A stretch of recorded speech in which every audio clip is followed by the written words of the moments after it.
আসসালামু আলাইকুম। এটা হচ্ছে আমার এবারের আমন মৌসুমের চাষ করা জমি।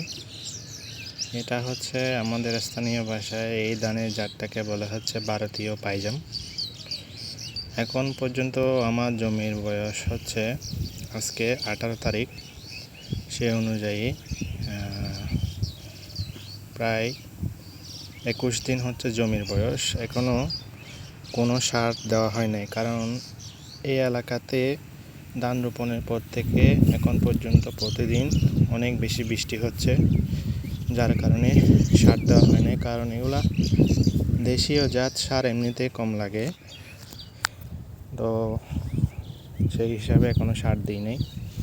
এখনও পর্যন্ত ধান একদম সবুজ, পাশ কাটিয়েও মাশাআল্লাহ ভালোই হয়েছে। দেখা যাক, পরবর্তীতে আপনাদেরকে আপডেট দিব।